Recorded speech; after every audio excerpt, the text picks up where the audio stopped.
नमस्कार दोस्तों, साहित्य समाधान के मंच से मैं डॉक्टर रीता गौड़ आपका हार्दिक स्वागत करती हूं, अभिनंदन करती हूं।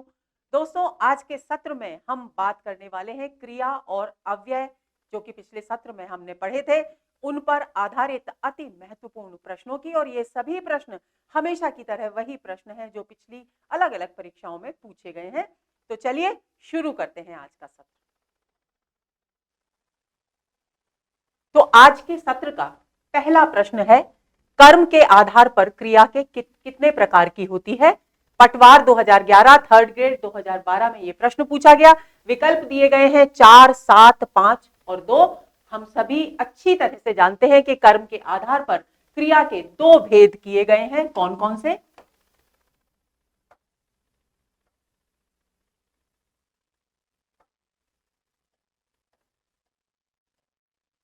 अकर्मक और सकर्मक।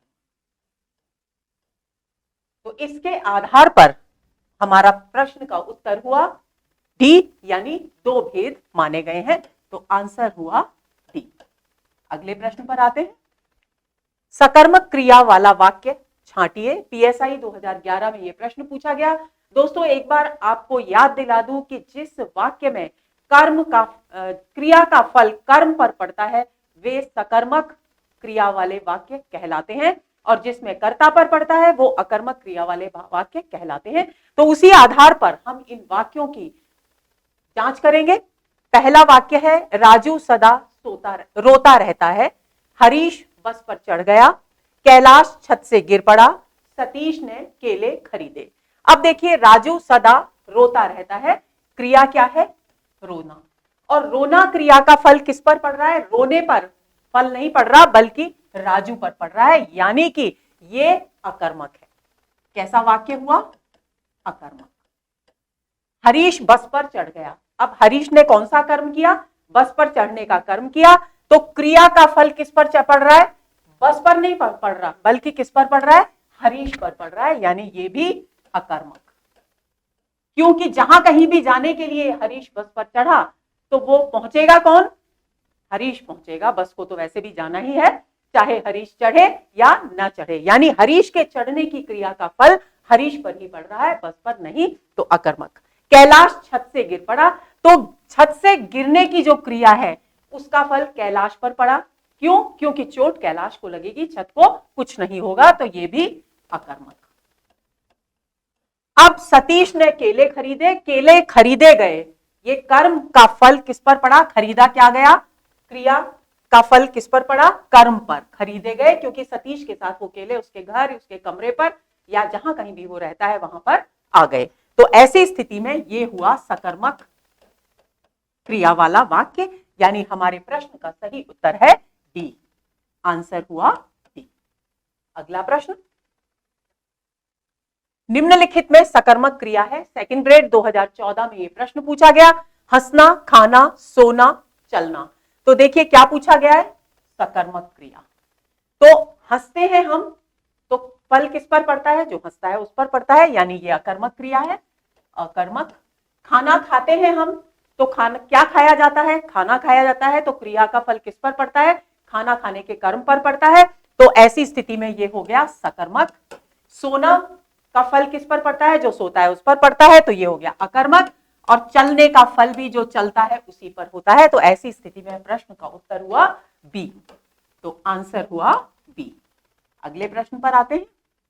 किस वाक्य में सकर्मक क्रिया नहीं है? ध्यान देंगे, क्या कहा गया है? सकर्मक क्रिया नहीं है, यानी इनमें से कौन सा वाक्य अकर्मक क्रिया वाला है, यह हमें छांटना है। पीएसआई 2018 में यह प्रश्न पूछा गया। मजदूर पेड़ के नीचे बहुत देर से बैठा है। किसान हल से खेत जोत रहा है। मोहन बाजार में फल खरीद रहा है। 3 छात्र पुस्तक पढ़ रहे हैं। तो देखिए, पढ़ने की क्रिया का फल किस पर पड़ रहा है? पुस्तक पर, क्योंकि पुस्तक पढ़ी जा रही है, तो सकर्मक हो गया। मोहन बाजार में फल खरीद रहा है, कर्म क्या है? फल। क्रिया क्या है? खरीदना। तो खरीदना क्रिया का फल किस पर पड़ रहा है? फल पर पड़ रहा है। किसान हल से खेत जोत रहा है, यानी जोतने की जो क्रिया है वो उसका फल किस पर पड़ रहा है? कर्म पर पड़ रहा है, यानी ये तीनों वाक्य सकर्मक क्रिया के हैं। लेकिन मजदूर बहुत देर से पेड़ के नीचे बैठा है, इसका पेड़ पर कोई फल नहीं पड़ रहा, बल्कि किस पर पड़ रहा है, मजदूर पर पड़ रहा है, क्योंकि विश्राम और छाया मजदूर को मिल रही है, पेड़ को नहीं। तो ऐसी स्थिति में सकर्मक क्रिया ए वाक्य में नहीं है, तो हमारा उत्तर हुआ ए। अगला प्रश्न, निम्नलिखित में से सकर्मक क्रिया किस वाक्य में है। पिछले प्रश्न में पूछा गया सकर्मक क्रिया किस में नहीं है, और यहां पूछा जा रहा है किस वाक्य में सकर्मक क्रिया है, यानी कि एक वाक्य सकर्मक है और शेष 3 अकर्मक है। एलडीसी 2018 में यह प्रश्न पूछा गया, रामू सदा रोता रहता है, हरीश छत पर है, माधव सोता है, चंदन ने सब्जी खरीदी। देखिए, रोता, छत पर होना और सोता, हंसना, ये सारी क्रियाएं अकर्मक क्रियाएं मानी जाती हैं। तो आप ध्यान रख लीजिए, जहां भी रोना आए, छत पर होना आए, उड़ना आए, हंसना आए, वे सब कैसी क्रियाएं हैं, अकर्मक क्रिया वाले वाक्य होंगे। तो सब्जी खरीदी जा रही है, फल खरीदने के वाक्य हम 2 बार पढ़ चुके हैं 2 प्रश्नों में। तो ऐसी स्थिति में सकर्मक क्रिया केवल और केवल डी विकल्प में है। तो चंदन ने सब्जी खरीदी, क्योंकि सब खरीदना क्रिया का फल किस पर पड़ा, सब्जी पर पड़ा, चंदन उसे लेकर आया, तो खरीदी क्या गई, सब्जी खरीदी गई। तो आंसर हुआ डी। अगला प्रश्न, किस वाक्य में सकर्मक क्रिया नहीं है। पटवार 2013 में यह प्रश्न पूछा गया, ध्यान देंगे, सकर्मक क्रिया नहीं है। मैं बार बार प्रश्न को क्यों दोहराती हूं दोस्तों, इसलिए ताकि आप प्रश्न को ध्यान से पढ़ने की अपनी आदत को विकसित कर लें। कई बार हम जल्दबाजी में आते हुए भी उत्तर का गलत उत्तर पर चिन्ह लगा देते हैं। तो सकर्मक क्रिया कहां नहीं है, सीता भोजन बना रही है, बनाना क्रिया का फल किस पर पड़ रहा है, भोजन पर, क्योंकि भोजन बनाया जा रहा है, यानी सकर्मक है। टैगोर ने गीतांजलि लिखी, लिखना क्रिया का फल किस पर पड़ रहा है, गीतांजलि पर, सकर्मक है। रमेश रोज पढ़ने जाता है, रमेश पढ़ने जाता है, यहां पर कर्म पर फल नहीं पड़ रहा, बल्कि कौन पढ़ने जा रहा है, रमेश पढ़ने जा रहा है, कर्ता पर पड़ रहा है, यानी ये सकर्मक क्रिया नहीं है। बच्चा फल तोड़ रहा है, तोड़ना क्रिया का फल किस पर पड़ रहा है, फल पर पड़ रहा है, कर्ता पर नहीं पड़ रहा। ऐसी स्थिति में यह भी सकर्मक है, यानी हमारा उत्तर हुआ सी, क्योंकि रमेश रोज पढ़ने जाता है, पढ़ना जाना जो क्रिया है उसका फल रमेश पर पड़ रहा है, जाना पर, कर्म पर नहीं। तो ऐसी स्थिति में सी विकल्प हमारे प्रश्न का सही उत्तर है। अगला प्रश्न, किस वाक्य में सकर्मक क्रिया नहीं है। फर्स्ट ग्रेड संस्कृत शिक्षा 2020 में यह प्रश्न पूछा गया, किसान फसल काट रहा था, बच्चे पतंग उड़ा रहे हैं, पक्षी आकाश में उड़ रहे हैं, मजदूर चाय पी रहे हैं। तो देखिए दोस्तों, मैंने अभी आपको बताया कि उड़ना अकर्मक क्रिया है, उड़ना अकर्मक क्रिया है, पक्षी आकाश में उड़ रहे हैं, जब भी ये वाक्य है आंख बंद करके आप अकर्मक क्रिया मान सकते हैं उसको, क्योंकि उड़ना हर हालत में अकर्मक क्रिया ही है। लेकिन जब बात आए कि बच्चे पतंग उड़ा रहे हैं, तो उड़ाना जो क्रिया है वो कैसी है, सकर्मक क्रिया है। फसल काटना सकर्मक क्रिया, पतंग उड़ाना सकर्मक क्रिया, चाय पीना सकर्मक क्रिया, क्योंकि इन तीनों वाक्यों में क्रिया का प्रभाव, क्रिया का असर, क्रिया का फल किस पर पड़ रहा है, कर्म पर पड़ रहा है। फसल काटने का कर्म, पतंग उड़ाने का कर्म और चाय पीने का कर्म। केवल और केवल पक्षी आकाश में उड़ रहे हैं, तो आकाश पर उसका कोई फर्क नहीं पड़ रहा, बल्कि फर्क किस पर पड़ रहा है, जो उड़ रहा है यानी पक्षियों पर पड़ रहा है। तो सी विकल्प इस प्रश्न का सही उत्तर है। तो उत्तर हुआ सी। अगला प्रश्न, निम्नलिखित में से किस वाक्य में सकर्मक क्रिया का प्रयोग हुआ है। स्कूल लेक्चरर 2020 में यह प्रश्न पूछा गया, रमेश भोजन कर रहा है, सकर्मक। अब इतने सारे प्रश्न आ चुके हैं अकर्मक सकर्मक के, तो उम्मीद करती हूं कि आपको ये सभी प्रश्न अब बहुत आसान लग रहे होंगे। रमेश भोजन कर रहा है, करना क्रिया का फल किस पर पड़ रहा है, भोजन पर पड़ रहा है, तो ये सकर्मक हो गया। और हमसे पूछा गया है किस वाक्य में सकर्मक क्रिया का प्रयोग हुआ है। रेशमा बदायूं जा रही है, तो जाना जो क्रिया है उसका फल बदायूं पर नहीं पड़ रहा, बल्कि रेशमा पर पड़ रहा है, क्योंकि जाना कहां जा रही है, रेशमा जाएगी बदायूं, बदायूं चलकर रेशमा के पास नहीं आ रहा है। तो ऐसी स्थिति में ये हो गया अकर्मक। तारे टिमटिमा रहे हैं, तो टिमटिमाना जो क्रिया है उसका फल तारों पर पड़ रहा है, तो ये भी हो गया अकर्मक। टिमटिमाना हमेशा अकर्मक क्रिया होती है, इस बात को ध्यान रखेंगे। नदी बह रही है, तो ये भी हो गया अकर्मक। यानी हमारे प्रश्न का सही उत्तर है रमेश भोजन कर रहा है, यानी आंसर हुआ हमारा ए। सकर्मक क्रिया का प्रयोग केवल और केवल एक ही वाक्य में हुआ है। आगे चलते हैं। अकर्मक क्रिया के कितने भेद होते हैं? पटवार 2011 में यह प्रश्न पूछा गया, 3, 2, 4 और 5।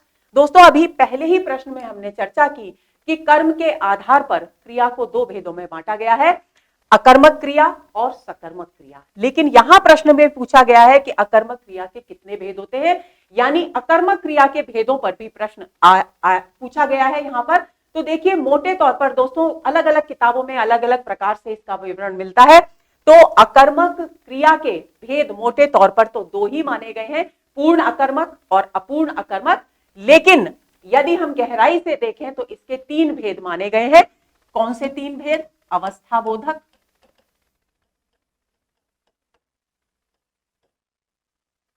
गत्यर्थक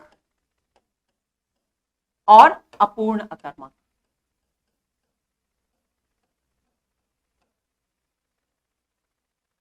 अवस्था बोधक जो किसी भी व्यक्ति की अवस्था की ओर संकेत करता है, जैसे बच्चा सोता है तो उसकी अवस्था क्या है? सोने की अवस्था है। इसको स्थिति बोधक या स्थिति अर्थक भी कहा जाता है।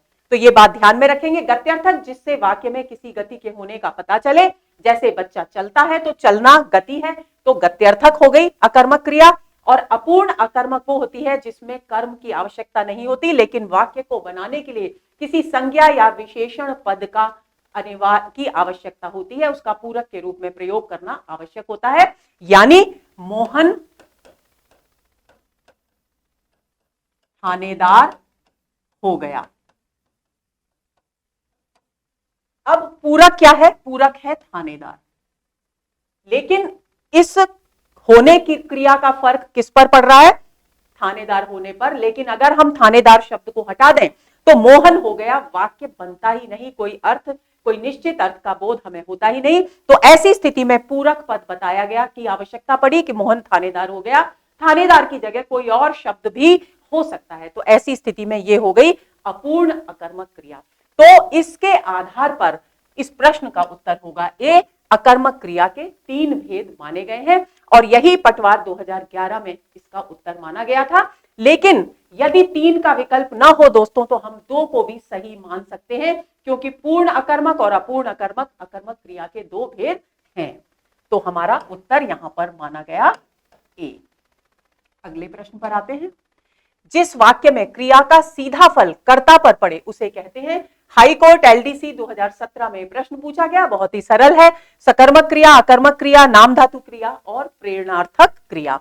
तो दोस्तों जिस क्रिया का फल सीधा फल कर्ता पर पड़ता है उसे कहते हैं अकर्मक क्रिया, जिसका फल कर्म पर पड़ता है वो होती है सकर्मक क्रिया। तो उत्तर हुआ बी। अगला प्रश्न, निम्नांकित शब्दों पर ध्यान दीजिए। खाना, टहलना, छींकना, तोड़ना, इनमें से अकर्मक क्रियाएं हैं। स्कूल लेक्चरर 2020 में यह प्रश्न पूछा गया। अब हमें देखना है कि इनमें से कौन सी अकर्मक क्रियाएं हैं।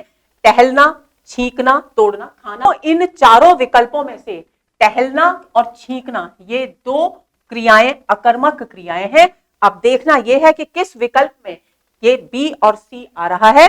तो ए में है ए और बी में है बी और सी में है सी और डी में है ए और सी, यानी बी विकल्प हमारे प्रश्न का सही उत्तर है। आगे चलते हैं। निम्नांकित में अकर्मक क्रिया है। सेकंड ग्रेड 2018 में यह प्रश्न पूछा गया। लिखना, पढ़ना, नाचना और देखना।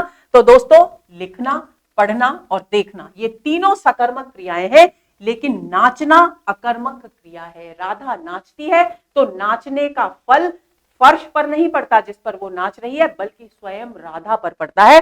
तो ऐसी स्थिति में नाचना एक अकर्मक क्रिया है। तो उत्तर हुआ सी।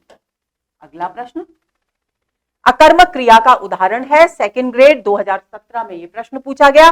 पढ़ना, खाना, देखना और रोना। मैं आपको बता चुकी हूं, रोना, हंसना ये सब कैसी क्रियाएं हैं। सोना, ये सारी की सारी क्रियाएं अकर्मक क्रियाएं हैं। तो डी विकल्प इस प्रश्न का सही उत्तर है, क्योंकि जो रोता है फल, रोने की क्रिया का जो फल है वो उस कर्ता पर ही पड़ता है, यानी रोने वाले पर ही पड़ता है, किसी अन्य पर नहीं। तो डी विकल्प इस प्रश्न का सही उत्तर है। आगे चलें। इनमें से किस वाक्य में अकर्मक क्रिया है? एलडीसी 2013, फर्स्ट ग्रेड संस्कृत 2019 में ये प्रश्न पूछा गया। क्या पूछा गया है? किस वाक्य में अकर्मक क्रिया है? पक्षी आकाश में उड़ रहे हैं, चिड़िया दाना चुग रही है, पशु मैदान में चल रहे हैं, अध्यापक बच्चों को पढ़ा रहे हैं। तो अध्यापक बच्चों को पढ़ा रहे हैं तो पढ़ाना क्रिया का फल बच्चों पर पड़ रहा है, यानी कर्म पर पड़ रहा है। पशु मैदान में चल रहे हैं, क्या चरते हैं पशु? घास चरते हैं, तो ऐसी स्थिति में चरना क्रिया का फल मैदान पर पड़ रहा है क्योंकि घास चरी जा रही है। चिड़िया दाना चुग रही है तो चुगना क्रिया का जो फल है वो दाने पर पड़ रहा है, लेकिन पक्षियों के आकाश में उड़ने का फल आकाश पर नहीं पड़ रहा। ये वाक्य बार बार परीक्षाओं में आता है दोस्तों, इसे अपने ध्यान में, अपने स्मृति पटल पर अच्छी तरह से बिठा लीजिए कि ये अकर्मक क्रिया है। तो हमारा उत्तर इस प्रश्न का हुआ ए। अगला प्रश्न, कौन सा क्रम सही नहीं है? पटवार 2011 में यह प्रश्न पूछा गया। मामा ने मुझे साड़ी दी, द्विकर्मक क्रिया। चिड़िया उड़ रही है, अकर्मक क्रिया। वह चालाक निकला, सकर्मक क्रिया। पुलिस ने चोर पकड़वाया, प्रेरणार्थक क्रिया। तो दोस्तों अब हम जांच करते हैं कि कौन सा कथन यहां पर गलत है, यानी कौन से क्रम में गलत कथन कहा गया है। मामा ने मुझे साड़ी दी, इसमें दो कर्म है क्योंकि मुझे और साड़ी ये दो कर्मों का यहां पर प्रयोग किया गया है, यानी ये कथन बिल्कुल सही है। द्विकर्मक क्रिया का यहां प्रयोग हुआ है। चिड़िया आकाश में उड़ रही है, चिड़िया उड़ रही है, देखिए फिर से आ गया, पक्षी उड़े या चिड़िया उड़े, बात एक ही है। अकर्मक क्रिया, ये कथन भी सही है। वह चालाक निकला, सकर्मक क्रिया नहीं है दोस्तों, ये है अकर्मक क्रिया, क्योंकि चालाक होने का फल किस पर पड़ रहा है? वह पर पड़ रहा है। तो ऐसी स्थिति में ये कथन गलत है। पुलिस ने चोर को पकड़वाया, जब वाया शब्द आता है किसी भी क्रिया में तो वहां प्रेरणार्थक क्रिया होती है। यह कथन भी पूरी तरह से सही है, यानी इस प्रश्न का सही उत्तर है सी। आंसर हुआ सी। अगले प्रश्न पर आते हैं। द्विकर्मक क्रिया में डैश डैश रिक्त स्थान भरिए। पीएसआई 2011 में यह प्रश्न पूछा गया। पहला विकल्प है प्रथम कर्म अप्राणीवाचक होता है और द्वितीय प्राणीवाचक होता है। बी, प्रथम कर्म प्राणीवाचक होता है और द्वितीय कर्म अप्राणीवाचक होता है। सी, प्रथम और द्वितीय कर्म अप्राणीवाचक होते हैं। डी, प्रथम और द्वितीय कर्म प्राणीवाचक होते हैं। तो दोस्तों अभी हमने एक वाक्य पढ़ा, उसी के द्वारा मैं इस प्रश्न को समझाऊंगी। मामा ने मुझे साड़ी दी। मैंने आपको बताया दो कर्म, तो अप्राणीवाचक कर्म क्या है? साड़ी, क्योंकि साड़ी प्राणी नहीं है। मुझे क्या है? प्राणीवाचक कर्म, यानी द्विकर्मक क्रिया में पहले प्राणीवाचक आता है और बाद में अप्राणीवाचक आता है। अब आप देख लीजिए हम रिक्त स्थान में किसको भरेंगे, यानी प्रथम कर्म प्राणीवाचक होता है और द्वितीय कर्म अप्राणीवाचक होता है। तो बी विकल्प इस प्रश्न का सही उत्तर है। आगे चलते हैं, आंसर हुआ इसका बी। अगला प्रश्न, मैंने लड़के को पुस्तक पढ़ाई, उक्त वाक्य में प्रयुक्त क्रिया का भेद है। पीएसआई 2021 में यह प्रश्न पूछा गया। अकर्मक, संयुक्त, पूर्वकालिक या द्विकर्मक। तो दोस्तों मैंने लड़के को पुस्तक पढ़ाई, दो कर्म हो गए। मामा ने मुझे साड़ी दी, इस प्रश्न को, इस वाक्य को आप कंठस्थ कर लीजिए। लड़के को और पुस्तक पढ़ाई, दो कर्म हो गए, यानी डी विकल्प इस प्रश्न का सही उत्तर है। द्विकर्मक क्रिया का यहां पर प्रयोग हुआ है, तो उत्तर हुआ डी। पर चलते हैं, किस विकल्प में क्रिया द्विकर्मक रूप से प्रयुक्त हुई है? पीएसआई 2021 में यह प्रश्न पूछा गया। अध्यापक ने विद्यार्थियों को पाठ पढ़ाया, द्विकर्मक क्रिया है। देखिए विद्यार्थियों को और पाठ दो कर्म आ गए हैं। विद्यार्थी प्राणीवाचक और पाठ अप्राणीवाचक, तो यहां पर यह भी सिद्ध हो गया। वह सुबह पढ़ाई करता है और शाम को खेलता है, यहां पर दो क्रियाएं नहीं है। मैं बाजार से सब्जी और फल खरीद लाया, मदारी के करतब देखकर दर्शक खूब हंसे, यानी दो क्रियाएं केवल और केवल अध्यापक से जो जुड़ती हैं वो दो क्रियाएं यहां प्रयुक्त हुई हैं। तो हमारे प्रश्न का सही उत्तर है ए। अगला प्रश्न, इनमें से द्विकर्मक क्रिया किस वाक्य में प्रयुक्त हुई है? फर्स्ट ग्रेड विशेष शिक्षा 2019 में यह प्रश्न पूछा गया। राम ने आम और अनार खाए, रमेश और राम ने अंगूर और केले खाए। ये दोस्तों ये आपको भ्रमित करने के लिए इस तरह के वाक्य दिए जाते हैं। दो फल खाने का मतलब दो क्रियाएं नहीं है, दो क्रियाएं, दो कर्म हमें स्पष्ट रूप से दिखाई देने चाहिए। राम ने रमेश को केला खिलाया, रमेश और राम ने केले खाए। तो यहां पर सी वाक्य जो है उसमें द्विकर्मक क्रिया का प्रयोग हुआ है कि रमेश कर्म हो गया और केला कर्म हो गया, दो क्रियाएं, पहला प्राणीवाचक और दूसरा अप्राणीवाचक। तो सी विकल्प इस प्रश्न का सही उत्तर है। अगला प्रश्न, किस वाक्य में द्विकर्मक क्रिया प्रयुक्त हुई है? सेकंड ग्रेड हिंदी 2018 में यह प्रश्न पूछा गया। लड़के ने अपने साथी को पुस्तक दी, वह दिन रात बहुत परिश्रम करता है, उसने एक रोचक कहानी पढ़ी, मैंने दुकान से फल खरीदे। तो दोस्तों अपने लड़के ने अपने साथी को, साथी और पुस्तक दो कर्मों का प्रयोग किया गया है, साथी प्राणीवाचक, पुस्तक अप्राणीवाचक। तो ए विकल्प इस प्रश्न का सही उत्तर है। अगला प्रश्न, जहां एक क्रिया के समाप्त होने के तुरंत बाद दूसरी पूर्ण क्रिया के होने का बोध होता है, जैसे उदाहरण भी दिया गया है प्रश्न में, दिनेश पढ़कर सोया, वहां पहली क्रिया को कहते हैं, यानी क्या कहते हैं ये पूछा गया। और ये प्रश्न पूछा गया आरटेट लेवल 1 2021 में और थर्ड ग्रेड 2012 में। विकल्प है तात्कालिक क्रिया, पूर्वकालिक क्रिया, पूर्णकालिक क्रिया या क्रियार्थक क्रिया। तो दोस्तों जब एक क्रिया के बाद दूसरी क्रिया के होने का बोध होता है तो उसे हम कहते हैं पूर्वकालिक क्रिया। जो पहले की जाती है वो पूर्वकालिक क्रिया, जो बाद में की जाती है वो बाद की क्रिया होती है, पूर्वकालिक क्रिया है, यानी आंसर हुआ बी। अगला प्रश्न, इनमें से किस वाक्य में पूर्वकालिक क्रिया का प्रयोग हुआ है? फर्स्ट ग्रेड विशेष शिक्षा 2019 में यह प्रश्न पूछा गया। मनीष पिछले वर्ष गांव गया था, हमारा परिवार वर्ष 2018 में हिमाचल घूमने गया था, विद्यालय में छात्र प्रतिदिन सुबह प्रार्थना करते हैं, सरिता खाना खाकर पढ़ाई करेगी। तो खाना खाकर एक क्रिया और क्या करेगी? पढ़ाई करेगी दूसरी क्रिया, यानी खाना खाकर यहां पर हो गई है पूर्वकालिक क्रिया, क्योंकि सरिता पढ़ाई करने से पहले पूर्व काल में क्या करेगी? तो दोस्तों डी विकल्प इस प्रश्न का सही उत्तर है। अगला प्रश्न, इनमें से किस वाक्य में पूर्वकालिक क्रिया प्रयुक्त हुई है? सेकंड ग्रेड 2017 में यह प्रश्न पूछा गया। वह कल गया, मालिक ने चौकीदार से फाटक खुलवाया, बालक पढ़कर सो गया, उसने यह कार्य बच्चे से करवाया। तो देखिए दोस्तों ये तो एक सामान्य सा कथन है, वह कल गया, लेकिन मालिक ने चौकीदार से फाटक खुलवाया, खुलवाया वाया आता है जहां वो प्रेरणार्थक क्रिया होती है, तो ये प्रेरणार्थक हो गई, ये प्रेरणार्थक हो गई। बालक पढ़कर सो गया, ये पूर्वकालिक क्रिया हो गई, यहां पर पूर्वकालिक। तो हमारा सही उत्तर इस प्रश्न का हुआ सी, आंसर हुआ सी। अगला प्रश्न, संयुक्त क्रिया का उदाहरण कौन सा है? आरटेट लेवल 1 2011 में यह प्रश्न पूछा गया। रस्सी जल गई, सीता पढ़ रही है, तुम प्रतिदिन पढ़ने आया करो, बच्चा सोता है। तो दोस्तों दो जो क्रियाएं हैं वो पढ़ना भी क्रिया है और आया करो भी क्रिया है, यानी सी विकल्प में संयुक्त क्रिया का प्रयोग होता है, किया गया है, जहां पर जिस वाक्य में एक मुख्य क्रिया और एक सहायक क्रिया होती है वहां उसे संयुक्त क्रिया कहते हैं। तो आंसर हमारा हुआ सी। अगला प्रश्न, किस वाक्य में प्रेरणार्थक क्रिया है? आरटेट लेवल 1 2011 में यह प्रश्न पूछा गया। लड़का बहुत पढ़ रहा है, किसान खेत के सूखे पेड़ कटवा चुका है, आप बहुत ईमानदार हैं, मेरे घर की छत टपकती है। तो दोस्तों बी विकल्प में प्रेरणार्थक क्रिया का प्रयोग हुआ है। मैंने आपको बताया कटवा चुका है, यानी उसने स्वयं नहीं काटे बल्कि किसी और को प्रेरणा देकर के उसने ये कार्य करवाया है पेड़ कटवाने का। तो ऐसी स्थिति में प्रेरणार्थक क्रिया का प्रयोग इसी वाक्य में हुआ है। तो हमारा इस प्रश्न का सही उत्तर होगा बी। आगे चलते हैं, निम्नांकित में प्रेरणार्थक क्रिया नहीं है। सेकंड ग्रेड हिंदी 2018 में यह प्रश्न पूछा गया।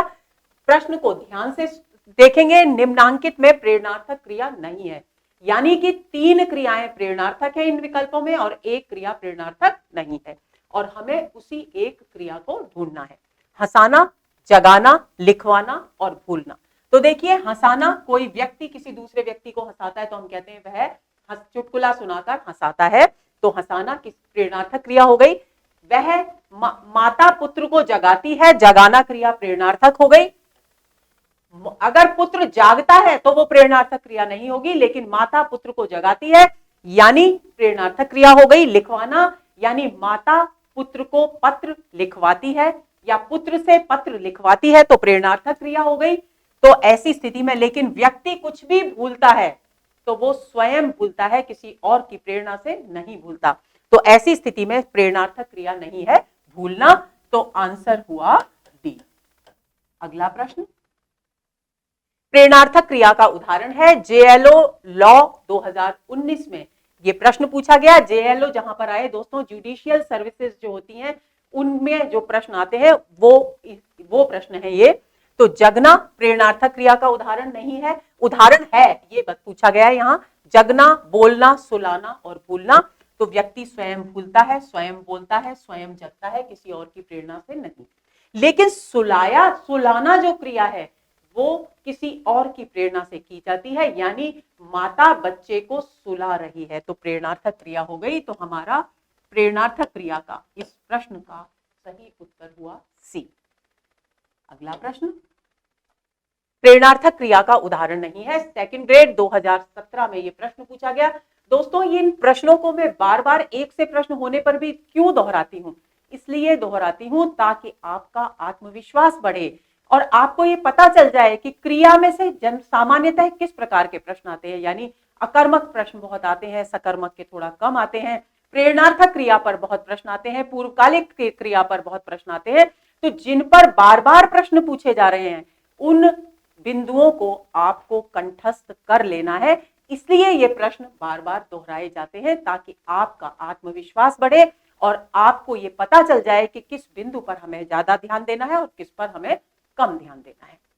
अब प्रेरणार्थक क्रिया का उदाहरण नहीं है पूछा गया। सेकंड ग्रेड 2017 में विकल्प है गोविंद ने राम को जगवाया, प्रेरणार्थक क्रिया है क्योंकि किसी और के माध्यम से गोविंद राम को जगा रहा है।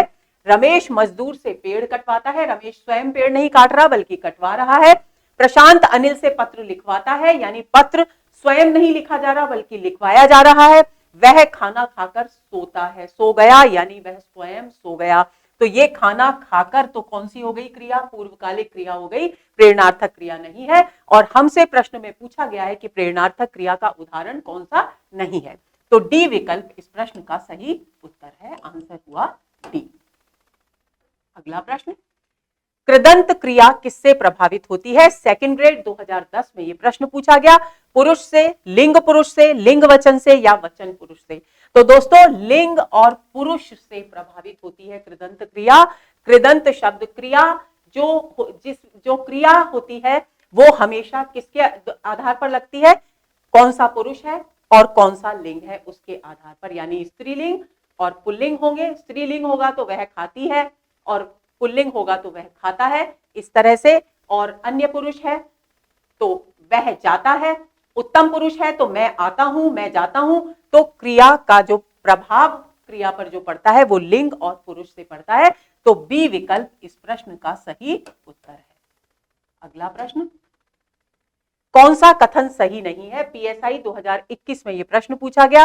प्रेरणार्थक क्रियाएं सदैव सकर्मक ही होती हैं। भाववाच्य केवल अकर्मक क्रियाओं में ही होता है। कर्मवाच्य अकर्मक और सकर्मक दोनों क्रियाओं में होता है। कर्तृवाच्य भी अकर्मक और सकर्मक दोनों क्रियाओं में होता है। तो दोस्तों जो कथन सही नहीं है वो है सी, क्योंकि कर्मवाच्य केवल और केवल सकर्मक क्रियाओं में होता है। तो आंसर हमारा हुआ सी। अगला प्रश्न, नाम धातु क्रिया नहीं बनती है। सेकंड ग्रेड 2010 में यह प्रश्न पूछा गया।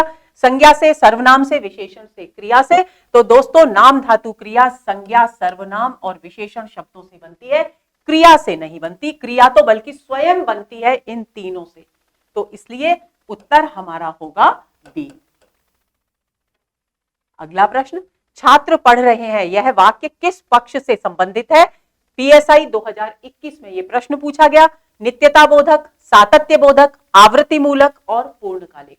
तो दोस्तों देखिए पूर्णकालिक कौन सी क्रिया होगी, कौन सा पक्ष होगा। पूर्णकालिक वो पक्ष होगा जिसमें जो क्रिया की जा रही है वो पूरी हो जाए, यानी छात्र पढ़ चुके हैं तो पूर्णकालिक हो गई। आवृत्ति मूलक, छात्र प्रतिदिन पढ़ते हैं या बार बार खेलते हैं या बार बार दोहराते हैं तो आवृत्ति की जा रही है क्रिया की।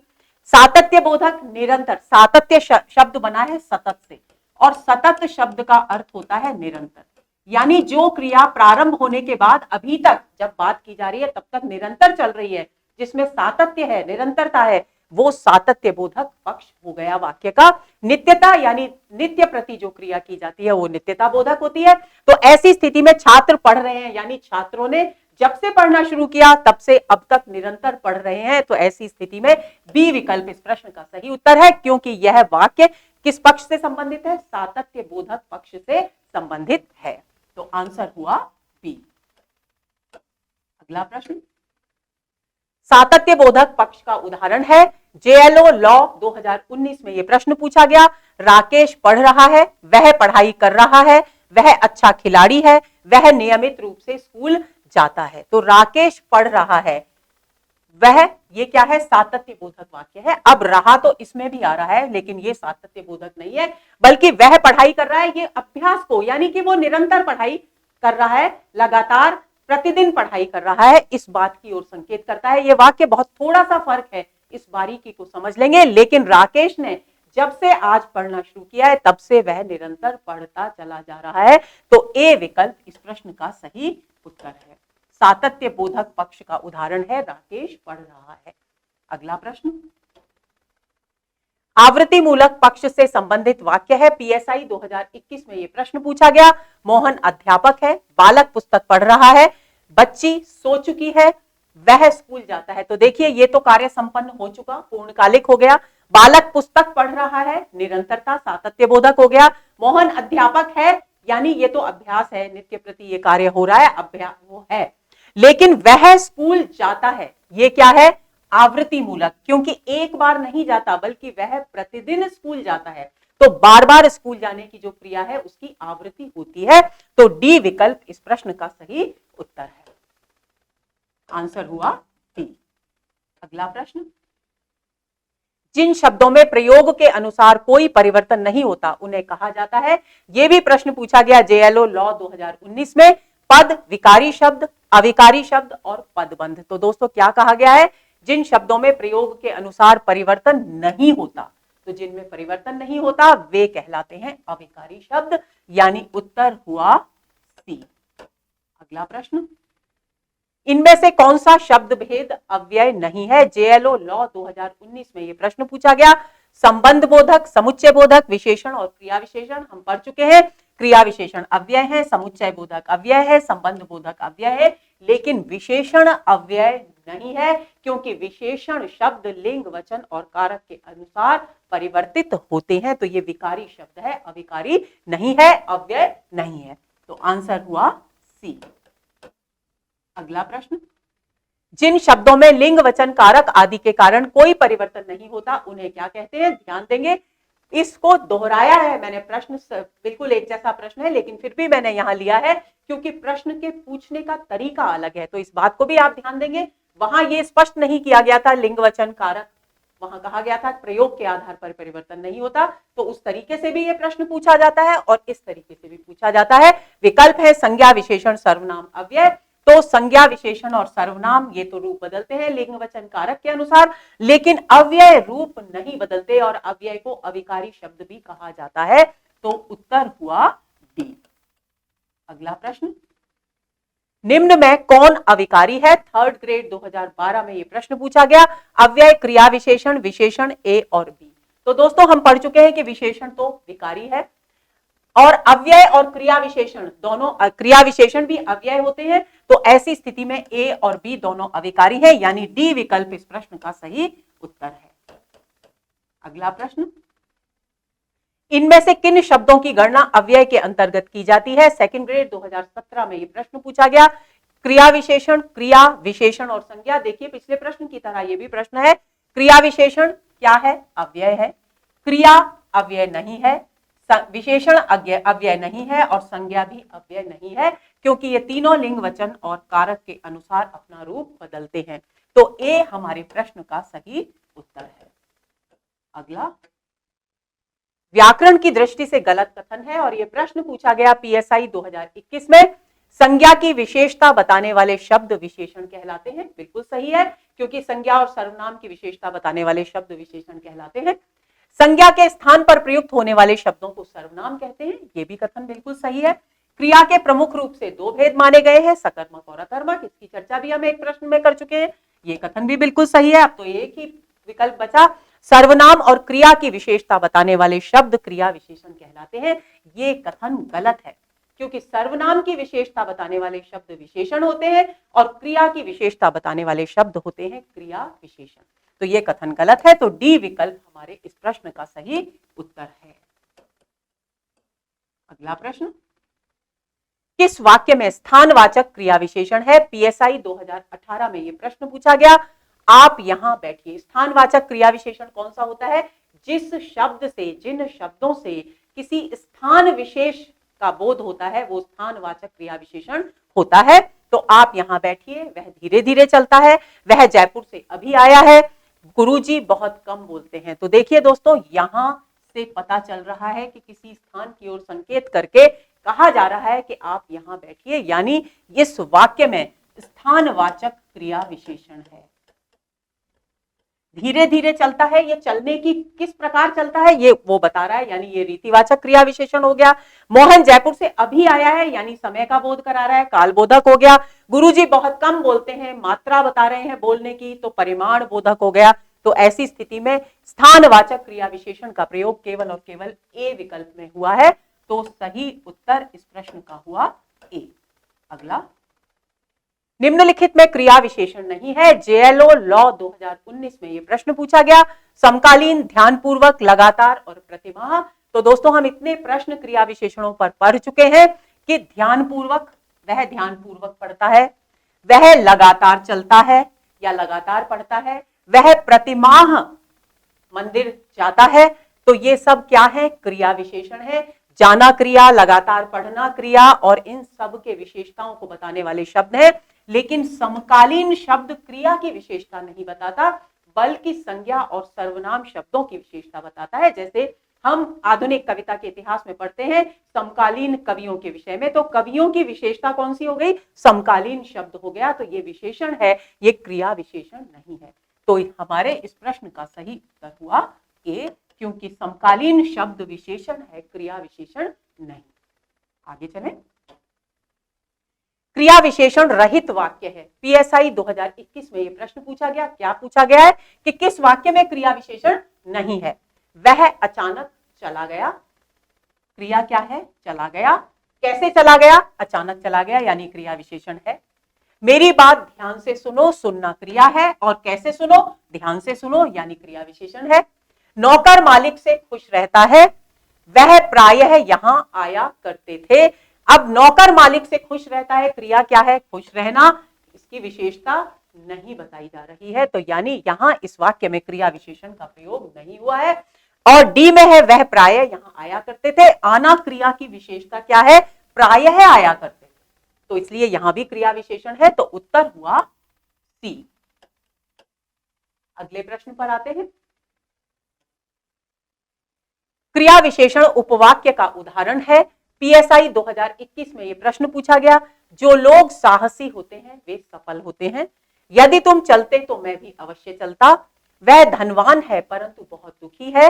वह ईमानदार है इसलिए सबका विश्वास है। तो दोस्तों, बहुत बारीक प्रश्न है, थोड़ा ध्यान देंगे तो देखिए, क्रिया विशेष क्या पूछा गया है? कौन सा उपवाक्य ऐसा है इन वाक्यों में से? वाक्य में एक मुख्य वाक्य होता है, एक उपवाक्य होता है, एक छोटा वाक्य उससे जुड़ा हुआ रहता है। तो कौन सा उपवाक्य ऐसा है जो क्रिया विशेषण का उदाहरण है? ये प्रश्न हमसे पूछा गया है।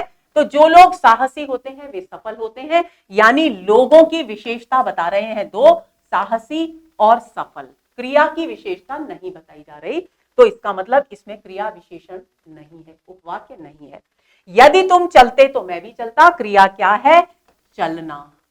और मैं भी अवश्य चलता। तो कैसे चलता? चलना क्रिया की विशेषता बता रहा है, ये अवश्य शब्द, यानी इसमें क्रिया विशेषण है। आगे देखते हैं। वह धनवान है परंतु दुखी है। वह की विशेषताएं हैं ये धनवान और दुखी। वह ईमानदार है इसलिए सबका विश्वस्त है। तो ये भी ईमानदार और विश्वस्त विशेषताएं हैं किसकी? वह की क्रिया विशेषण उपवाक्य नहीं है। क्रिया विशेषण उपवाक्य केवल बी विकल्प में ही प्रयुक्त हुआ है, तो इस प्रश्न का सही उत्तर हुआ बी। अगले प्रश्न पर आते हैं। निम्न वाक्य की पूर्ति स्थानवाचक क्रिया विशेषण से कीजिए। आरजेएस 2021 में यह प्रश्न पूछा गया, मैं डैश डैश चला गया, कल चला गया, 10 बजे चला गया, दिल्ली चला गया, अकेले चला गया। लेकिन पूछा क्या गया है, हम इनमें से किसी भी शब्द को यहां रख सकते हैं, लेकिन हमसे पूछा गया है स्थानवाचक क्रिया विशेषण को, शब्द को हमें यहां रखना है। तो कल स्थानवाचक नहीं है, समयबोधक है, 10 समयबोधक है, अकेले कैसे जा रहे हैं रीतिवाचक है। तो ऐसी स्थिति में स्थानवाचक शब्द केवल एक है, दिल्ली। तो सी विकल्प इस प्रश्न का सही उत्तर है, मैं दिल्ली चला गया था। आंसर हुआ सी।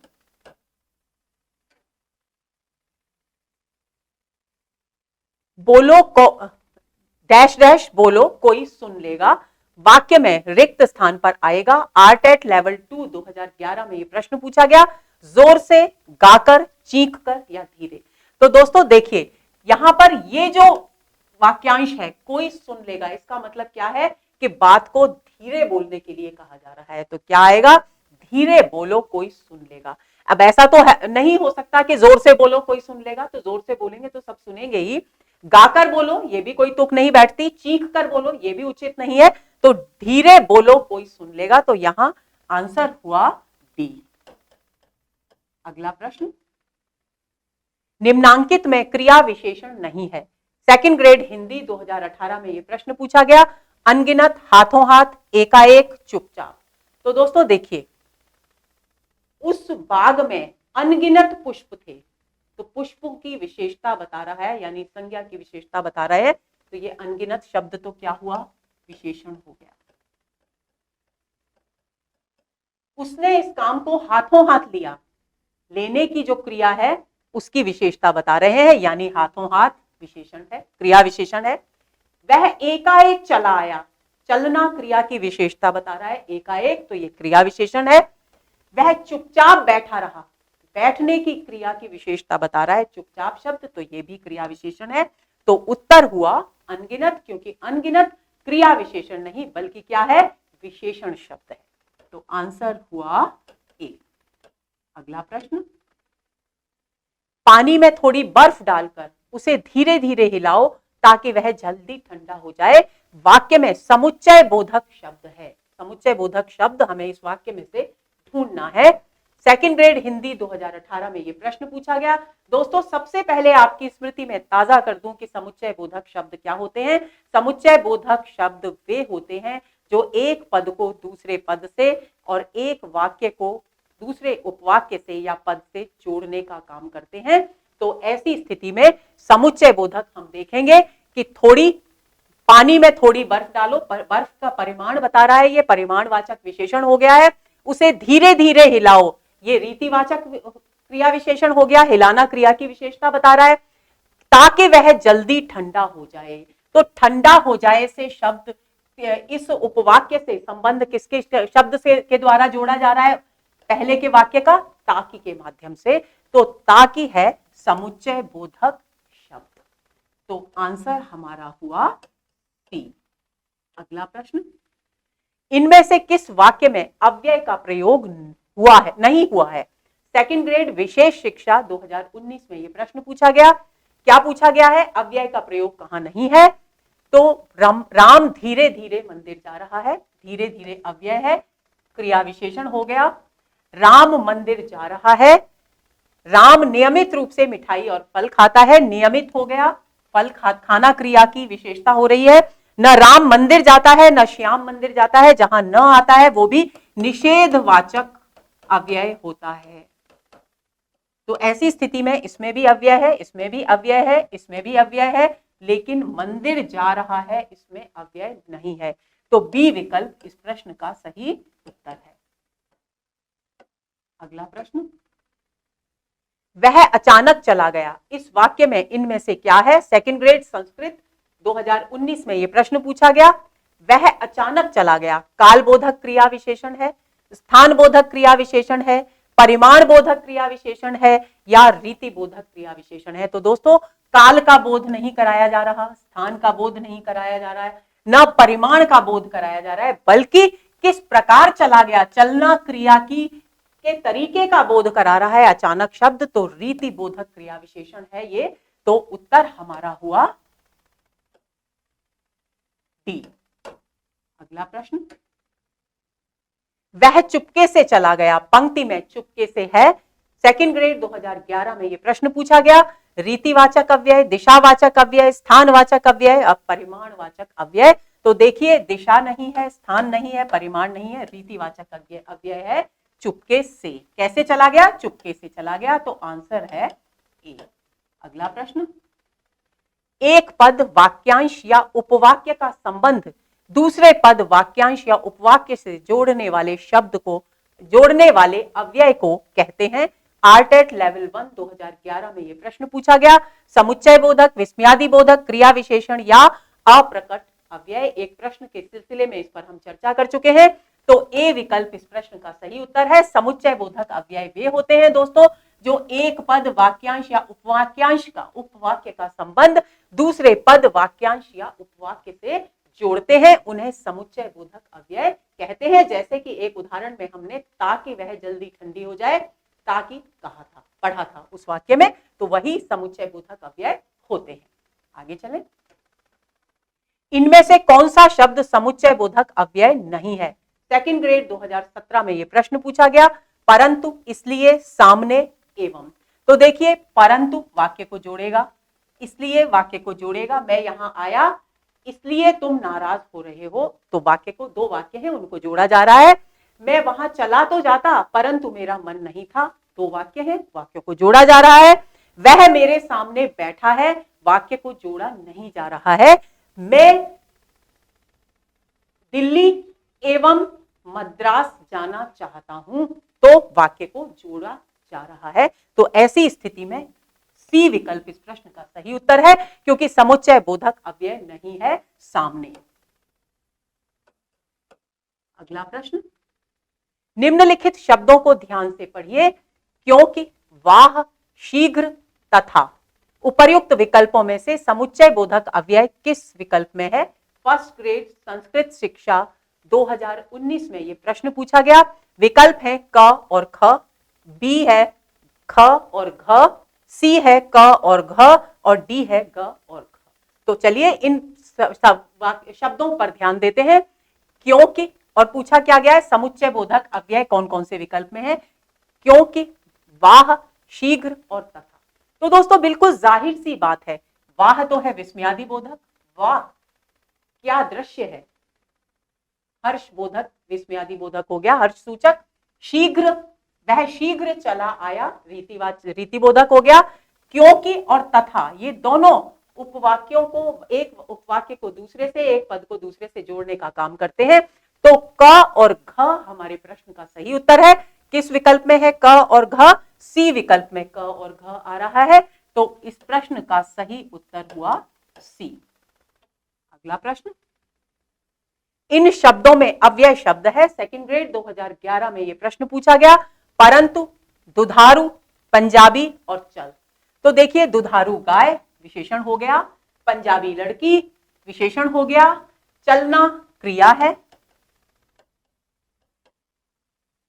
और परंतु क्या है? परंतु है अव्यय शब्द, क्योंकि लिंग, वचन और कारक के अनुसार यह परिवर्तित नहीं होगा। तो हमारा इस प्रश्न का सही उत्तर होगा ए। अगला प्रश्न, राम घर गया और श्याम बाजार गया। इस वाक्य में रेखांकित शब्द है, और रेखांकित शब्द कौन सा है? और। पीएसआई 2011 में यह प्रश्न पूछा गया। अब देखिए दोस्तों, जो हमने अव्यय पढ़े थे उसमें समानाधिकरण अव्यय होते हैं और व्यधिकरण अव्यय होते हैं, और ये किसके भेद होते हैं? ये संबंध बोधक के अव्यय जो होते हैं उनके भेद होते हैं, समानाधिकरण और व्यधिकरण। तो ये जितने भी हैं, विकल्प सूचक, परिणाम दर्शक और संयोजक, ये तीनों तो समानाधिकरण संबंध बोधक अव्यय है और कारण बोधक जो अव्यय है वो व्यधिकरण का एक भेद है। अब हमें इस प्रश्न की बात करनी है कि और क्या है इस वाक्य में, रेखांकित शब्द क्या है। तो विकल्प सूचक है, परिणाम दर्शक है, संयोजक है या कारण बोधक है। तो दोस्तों हम देख रहे हैं कि राम घर गया एक वाक्य, श्याम बाजार गया दूसरा वाक्य, और शब्द इसको जोड़ने का काम कर रहा है, यानी कि ये संयोजक है। तो इस प्रश्न का सही उत्तर हुआ सी। अगला प्रश्न, विस्मयादि बोधक शब्दों के संबंध में कौन सा कथन सही है। पीएसआई 2021 में यह प्रश्न पूछा गया। किसके संबंध में पूछा गया है? विस्मयादि बोधक शब्दों के विषय में पूछा जा रहा है। पहला है, इसमें वचन के अनुसार विकार होता है। दूसरा, ये केवल शोक और घृणा का भाव प्रकट करते हैं। तीसरा, ये वाक्य रचना के अनिवार्य घटक है। ये प्रायः वाक्य के प्रारंभ में आते हैं। तो दोस्तों हम इन हर एक वाक्य की जांच करते हैं, इनमें वचन के अनुसार विकार होता है। तो दोस्तों विस्मयादि बोधक तो अव्यय शब्द होते हैं, उनमें यदि विकार होगा तो वे तो विकारी हो जाएंगे। तो ऐसी स्थिति में इसका मतलब है कि ये कथन गलत है। ये केवल शोक और घृणा का भाव अभिव्यक्त करते हैं, ये कथन भी गलत है, क्योंकि विस्मयादि बोधक केवल शोक और घृणा का भाव नहीं, हर्ष का, तिरस्कार का, विस्मय का, इन सभी का भाव व्यक्त करते हैं ये शब्द। तो ये भी गलत हो गया। ये वाक्य रचना के अनिवार्य घटक होते हैं, ये वाक्य भी गलत है, क्योंकि वाक्य है आह कितना सुंदर दृश्य है। अब इसमें जो ये आह है, ये है विस्मयादि बोधक और ये है हर्ष सूचक। तो अगर हम इसको हटा दें यहां से, कितना सुंदर दृश्य है, वाक्य अपने आप में पूर्ण है। यानी ये वाक्य रचना के, यानी विस्मयादि बोधक जो शब्द होते हैं वो वाक्य रचना के अनिवार्य घटक नहीं होते, वे स्वतंत्र होते हैं। केवल वाक्य में जो भाव अभिव्यक्त किया जा रहा है उस भाव को प्रभावशाली ढंग से अभिव्यक्त करने में महत्वपूर्ण भूमिका निभाते हैं ये शब्द, लेकिन अनिवार्य वाक्य में इनका होना अनिवार्य बिल्कुल भी नहीं होता। तो ऐसी स्थिति में ये कथन भी गलत हो गया। लेकिन हाँ, ये प्रायः वाक्य के प्रारंभ में आते ये कथन बिल्कुल सही है, क्योंकि हमेशा आह, छी, कितनी कितनी गंदी चीज है, तो छी यानी तिरस्कार बोधक हो गया, अरे रे दुख सूचक हो गया। हमेशा हम इस तरह के शब्दों का जो प्रयोग है वो वाक्य के प्रारंभ में ही करते हैं। तो आंसर हुआ हमारा डी। अगला प्रश्न, छी धिक्कार है तुम्हें, इस वाक्य में छी है। थर्ड ग्रेड 2012 में यह प्रश्न पूछा गया। संबोधन, संज्ञा, अव्यय और क्रिया, अभी अभी मैंने उदाहरण दे दिया आपको। तो सी विकल्प इस प्रश्न का सही उत्तर है। और छी जो शब्द है दोस्तों, इस पर भी बार बार प्रश्न पूछे जाते हैं, तो आप ध्यान दे लेंगे, ये छी जो शब्द है विस्मयादि बोधक, ये तिरस्कार का सूचक है। हम जिस चीज से दूर रहना चाहते हैं हम उसके प्रति छी का प्रयोग करते हैं। हम जिसके प्रति आकर्षित होते हैं, जिसके प्रति प्रेम भाव रखते हैं, लगाव रखते हैं, उसके लिए हम कभी छी का प्रयोग नहीं करते। यानी ये जो छी अव्यय है, विस्मयादि बोधक है, ये तिरस्कार सूचक विस्मयादि बोधक है। इस बात को आप भूलेंगे नहीं। तो ये आंसर हमारा इस प्रश्न का हुआ सी। अगला प्रश्न, वाह कितना सुंदर दृश्य है, यह वाक्य अर्थ की दृष्टि से है। रीट लेवल 2 2021 में यह प्रश्न पूछा गया। संभावनार्थक, संकेतार्थक, विस्मयादि बोधक और प्रश्नवाचक। तो दोस्तों ये है विस्मयादि बोधक, क्योंकि यहां वाह शब्द जो है वो हर्ष सूचक विस्मयादि बोधक शब्द है। तो ये सी विकल्प इस प्रश्न का सही उत्तर है। न यहां संभावना व्यक्त हो रही है, न यहां संकेत हो रहा है, और न ही यहां प्रश्न पूछा जा रहा है। तो ये तीनों गलत है विकल्प, केवल और केवल सी विकल्प इस प्रश्न का सही उत्तर है। आगे चलें। हाय अब मैं क्या करूं, किस प्रकार का अव्यय है। आरजेएस 2015 में ये प्रश्न पूछा गया। क्रिया विशेषण, संबंध सूचक, समुच्चय बोधक या विस्मयादि बोधक। अभी मैं चर्चा कर चुकी हूं, विस्मयादि बोधक अव्यय है हाय, और ये किस प्रकार का है, ये है शोक सूचक शब्द। जब हम दुखी होते हैं, शोक किसी भी कारण से पीड़ित होते हैं, तब हम इस प्रकार के शब्द का प्रयोग करते हैं, और ये विस्मयादि बोधक में आता है। तो डी विकल्प इस प्रश्न का सही उत्तर है। अगला प्रश्न, तिरस्कार सूचक अव्यय है। पीएसआई 2011 में यह प्रश्न पूछा गया। आह, अरे, छी, उफ। तो देखिए छी, हम अभी अभी मैंने चर्चा की, तिरस्कार सूचक है, यानी उत्तर हो गया हमारा सी। आह हर्ष सूचक है, अरे आश्चर्य सूचक है, उफ शोक सूचक है। तो तो इस बात को आप ध्यान में रख लेंगे। हमारा इस प्रश्न का सही उत्तर होगा छी यानी सी विकल्प। आगे चलें। निम्नांकित में विस्मयादि बोधक अव्यय का उदाहरण है। सेकंड ग्रेड 2017 में यह प्रश्न पूछा गया। मानो ताकि यदि हाय, तो हाय शब्द बिल्कुल सही है क्योंकि यही विस्मयादि बोधक अव्यय है और ये शोक सूचक अव्यय है। मानो ताकि यदि ये अव्यय इस विस्मयादि बोधक अव्यय नहीं है, तो उत्तर हमारा होगा डी। अगला प्रश्न, विस्मय के भाव के लिए विस्मयादि बोधक अव्यय शब्द है। थर्ड ग्रेड 2012 में यह प्रश्न पूछा गया। आह, अरे, उफ या हाय। तो दोस्तों अरे आश्चर्य, अरे तुम इतनी जल्दी आ गए। जब हम आश्चर्यचकित होते हैं किसी भी व्यक्ति के घर जल्दी लौटने पर, तो हम इस शब्द का अक्सर प्रयोग करते हैं। तो यहां विस्मयादि विस्मय के लिए अरे शब्द है, यानी उत्तर हुआ बी। आह शब्द है कौन सा? हर्ष सूचक, उफ शोक सूचक, हाय शोक सूचक। तो यहां पर आंसर हमारा होगा बी।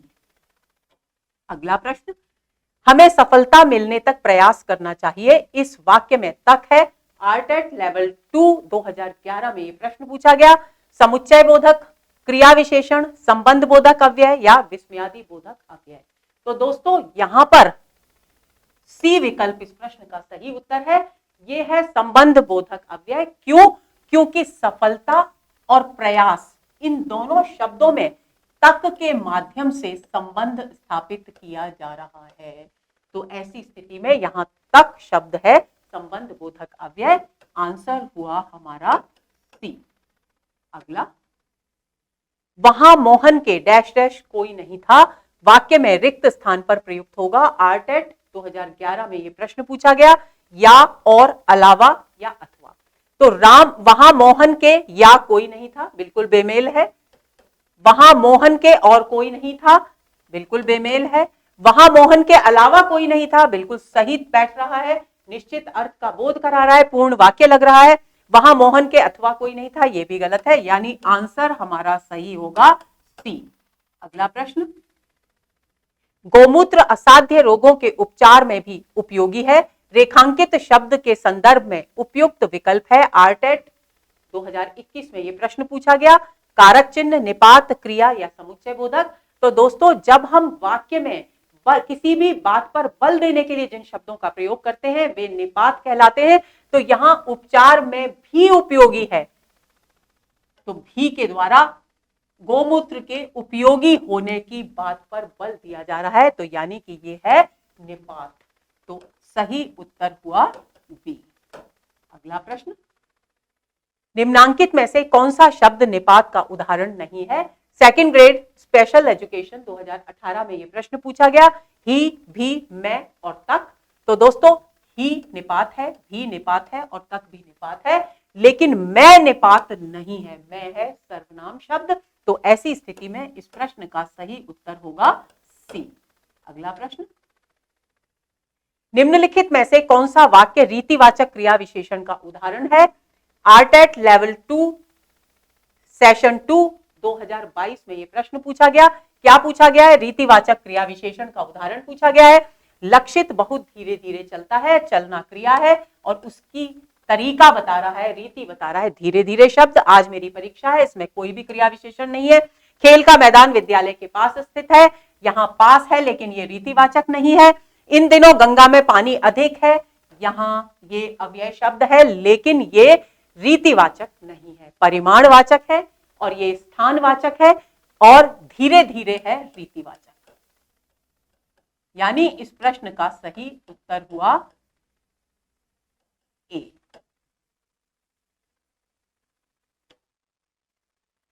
किस वाक्य में निपात का प्रयोग नहीं हुआ है? सेकंड ग्रेड हिंदी 2018 में यह प्रश्न पूछा गया। तुम कहां तक जा रहे हो? मैं भी साथ चलूंगा। वह तो नहीं चलेगा, वह पढ़ाई कर रहा है। तो देखिए यहां पर वह कहां, तुम कहां तक जा रहे हो, तो तक निपात है। मैं भी साथ चलूंगा, भी निपात है। वह तो नहीं चलेगा, तो निपात है और वह पढ़ाई कर रहा है, इसमें कोई निपात नहीं है। तो डी विकल्प हमारे इस प्रश्न का सही उत्तर है। तो दोस्तों ये हुआ हमारा आज का सत्र, और आज के सत्र में हमने क्रिया और अव्यय पर पिछली परीक्षाओं में पूछे गए प्रश्नों पर बातचीत की। उम्मीद करती हूं कि हर सत्र की तरह ये सत्र भी आपके लिए बहुत बहुत उपयोगी होगा और आप इससे विशेष तौर पर बहुत अधिक लाभान्वित होंगे। अगले सत्र के इंतजार में रहिए। नमस्कार।